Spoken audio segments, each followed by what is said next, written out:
عويسي وناكسن كنسو دوادا حارونتا وراركا دونيدا BBC لندن وراركا عاو وحا ugu waaweyn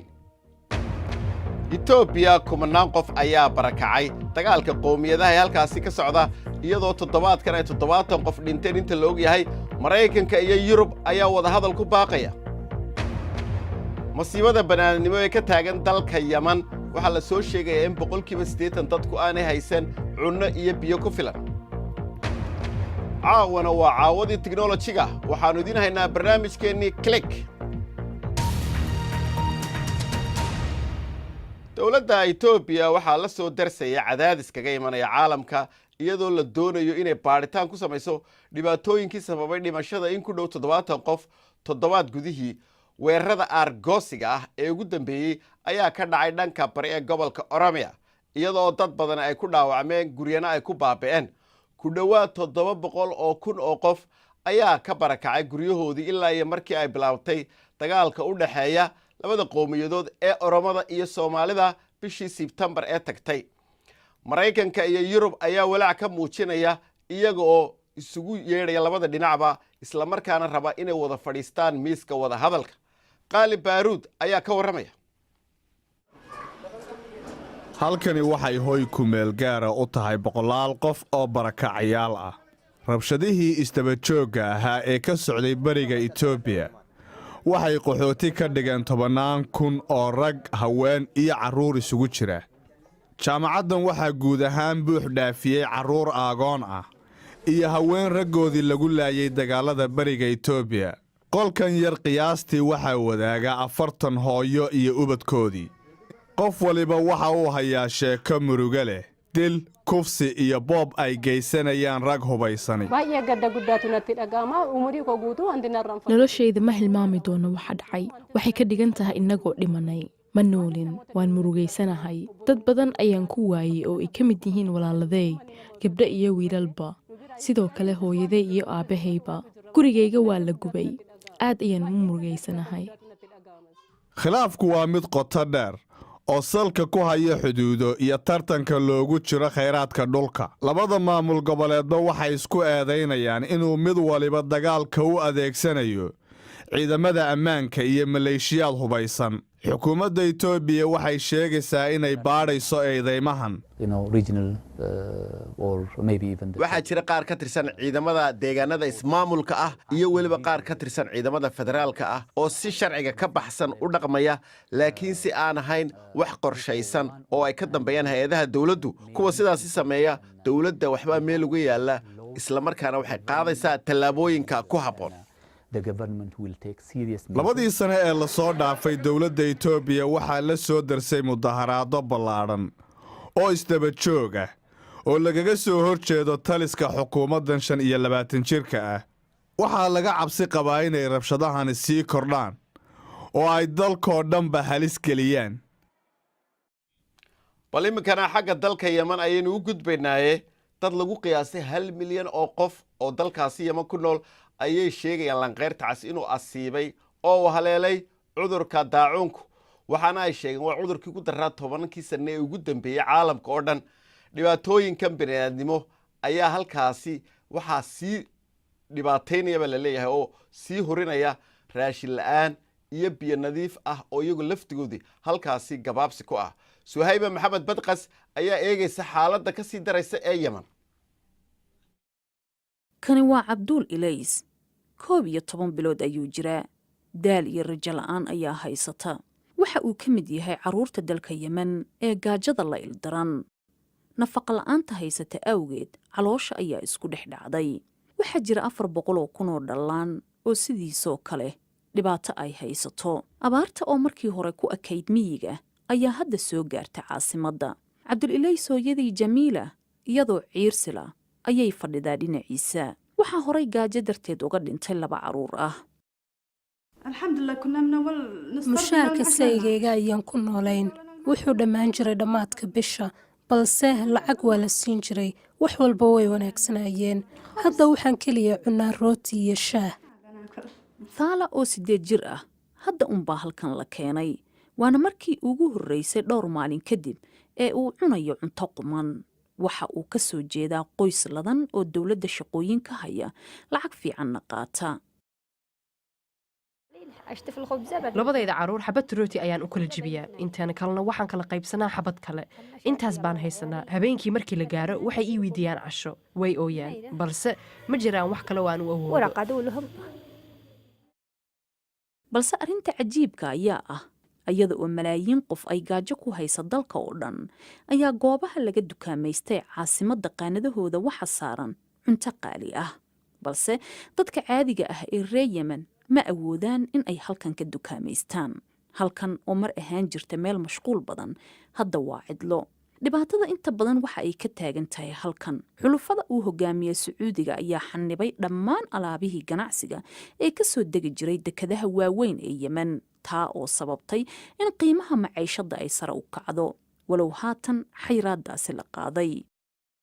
fallaagada Xuutiyiintana waxa ay hor istaagaan qaybinta gargaarka yarka ah ee halkan la keenay. qaramada midoobay ayaa sheegaysa in xaalad bani'aadanimo tii ugu xumayd ay ka taagan tahay Yemen, balse sida uu sheegayo isku duwaha deegaanka ee hay-addaasi, beesha caalamka waxa ay ku guuldaraysanaysaa wax ka qabashada Yemen. ayadoo aysan jirin diblomaasiyad caalami ah iyo ismarinwaaga dagaalka halkaa ka aloosan, kuwa dhibaatada ay ka soo gaarayso waa dadka nugul. faahfaahin dheeraad ah oo ku saabsan warbixintan iyo kuwa kaleba waxaad ka heli kartaa bogga BBC Somali adigoo ka gelaya moobilkaaga.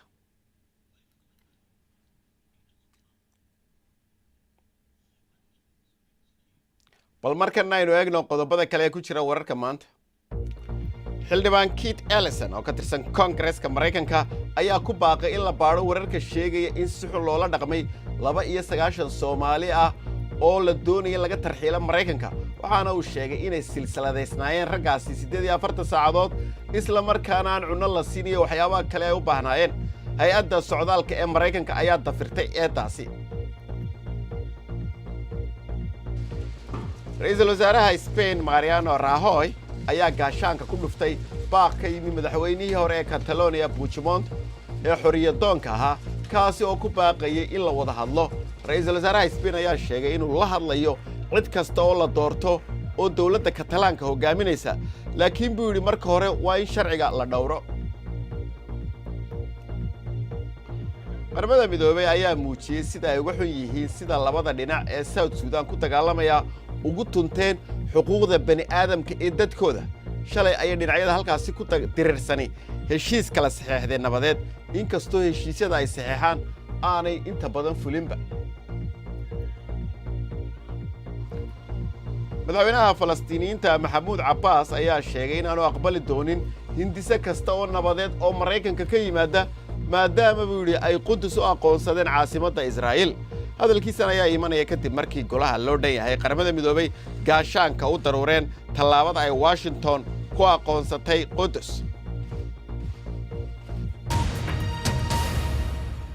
caawana qiso cajiib ayaanu idin haynaaye oo ku saabsan xagga dhalmada. ilmo yar ayaa ku dhashay uurjiif, amaba ku jira aan idhaahda uurjiif tallaagad lagu hayay 25 sannadood oo lagu kaydinayay. tani waxay ahayd wakhtigii ugu dheeraa ee u dhaxaysay wakhtiga uurjiiftaasi ay gabadha uur ku qaadayso iyo ilaa dhalmada, kadib markii ay bilaabantay habkan casriga ah ee gacan ku rimiska. uurjiiftan waxaa hibeeyey markii hore qoys Mareykan ah, haddana uurjiiftu waxay noqotay curadka hooyo ka weyn 1 sannadood uun uurjiiftaasi wakhtigii la kaydiyey. Suhayba Maxamed Badqas ayaa diyaarisay warbixintan. waxaa lagu jiraa diyaargarowga ciidda masiixiga ee galbeedka gobolka Tennessee ee dalka Mareykanka. Tina iyo Ben Gibson waxay durba heleen hadiyaddii ay doonayeen. habeenbarkii waan soo wada kacnay, waxaana dhahnay ma rumaysan kartaa, xaqiiqdii waa gabadheenna. Emma Warren Gibson waxa ay 25 sano ka hor ku dhalatay qaab taran ah oo la bacrimiyey. weligay ma moodayn inaan uur yeelan doono oo aan ilmo dhali doono. hooyo Tina waxa ay hadda jirtaa 26 sano oo kaliya, taas oo ka dhigan in iyada iyo gabadheeda maadada taranka meel oolka ah ay da ahaan u dhaxayso muddo bilo ah oo keliya iyada iyo Ben si caadi ah carruur uma dhali karaan xarunta qaranka ee ku deeqda uurjiif ayaa siiyey uurjiif haddii ilmahan uu dhalan lahaa xilligii loogu talagalay waxaan ahaan lahayn saaxiibo isku wanaagsan waxaan u malaynay inay tahay wax qosol leh taranka meel oolka ah ayaa waxaa ku deeqay 25 sano ka hor qoys magacooda qariyey waxaana lagu keydiyey xaalad aad u taxadar badan Emma Warren ma haysato waalid ay ku hiddo iyo dhiig tahay hase yeeshee waalidkeeda waxa ay u tahay ubadkoodii koowaad waxaan filayaa in annagana loo dooray way dhammaystiran tahay waxaana loogu yeeraa carruurta barafka sababtuna waxa ay tahay muddada dheer ee lagu keediyey barafka iyo qabowga ugu dambayntiisa inantu waa qof bad qabta oo dhalatay iyada oo diiran cajiib caawa iyo ciyaarahana waa Chamberlain ciyaartooyga la odhan jiray ayaa dib ugu soo noqonaya garoonka Emirateska oo markii horeba ay macsalaameeyeen isagoo Arsenal hore ugu ciyaari jiray caawa ayaa fooda la istaraya Liverpool iyo Arsenal oo iyagu Liverpool ayaa la marti gelinayaa tababarahooda Jurgen Klopp ayaa waxa uu yiri ilamaha inaanu 4 Everton markii hore oo kale aanu ku jiiri doono Arsenal laakiinse la arki doono goordhow wixii hore ilaaba baan leeyahay waa marka kubadda laga hadlayo waxaanu ka hadlaynaa El Clasico haddaad maqasho waa Madrid iyo Barcelona waxay wada ciyaarayaan iyaguna sabtida Gareth Bale ciyaartooyga Britishka ee ay lacagta badan siisteen Real Madrid ayaa safan doona oo baleegaya inuu kooxda la sii joogi doono muddada dheer horyaalka Isbaanishka La Liga waxa ay Barcelona ku hogaaminaysaa 11 dhibcood oo ay ka horeyso Real Madrid ciyaartooyga dhexda uga ciyaara Tottenham Victor Wanyama ayaa soo laabtay kadib markii uu jilibkii xanuunayay u soo ladnaaday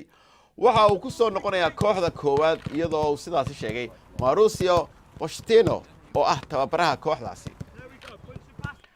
caawana waa barnaamijkeeni toddobaadlaha ee technology-ga waxa caawa inoo daadiinaya Farxaan Maxamed Jimcaale xaaladaha adagi waxay kuu keenaan xal adag inaad hesho madaxda dawladda hoose ee caasimadda India ee Delhi ayaa tijaabinaya qori cusub oo ay kula dagaalamaan wasakhda hawada qorigaasi ayaa loogu talagalay inuu ka hortago wasakhda waxaana uu ku kacayaa $31,000 kooxaha soo saaray ayaa sheegaya in biyaha xoogga leh ee ka soo baxaya uu wax ka qabanayo qaaca halista ee hawada dawladaha Mareykanka iyo UK ayaa sheegay in Kuuriyada Waqooyi ay ka dambeysay weerarkii dhinaca internetka ee lagu magac daray WannaCry oo saameeyay isbitaallo goobo ganacsi iyo bangiyo caalamka ah sanadkan horaantiisii weerarkaasi ayaa saameeyay in ka badan 300,000 oo kombiyuutar oo yaal 150 dal isagoo geystay khasaare balaayiin ah waa markii ugu horeysay ee Mareykanka iyo UK ay ku eedeeyaan Pyongyang Kuuriyada Koonfureed ayaa soo bandhigtay robot weyn oo bini'aadamka xoojinaya kana dhigaya mid dhaqdhaqaaqa mashiinkan oo ah shaqada robotka Rainbow waxa lagu habeeyay macadka sayniska iyo tiknoolajiyada ee Kuuriyada Koonfureed robotkan oo la yiraahdo FX2 wuxuu caawin karaa dadka naafada ah waxaana lagu qaadi karaa alaabada culus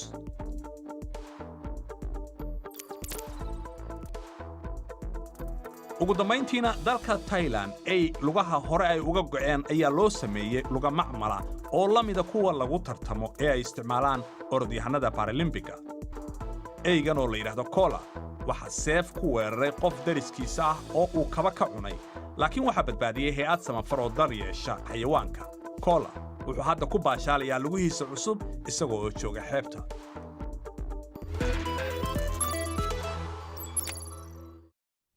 caawana waxaan idinkaga tegayaa boolisku sida ay naftooda ugu horeeyaan si ay dambiilayaasha u qabtaan bal aynu eegno dalka Mareykanka nin boolis ayaa gaari ku booday isagoo doonaya inuu qabto nin maandooriyaha ka ganacsada kamaradii ninka booliska xidhnaa ee ku taalay dreeskiisa ayaa duubtay sida wuxuu dhaceen wararkan iyo kuwii ugu dambeeyayba waxaad kala socon kartaan oo aad ka helaysaa bogga bbcsomali.com intaas ayaanu ku soo gabagabaynaynaa intaaynu kulmayno isniinta hadduu eebba yidhaahdo waxaan idin leeyahay nabadgelyo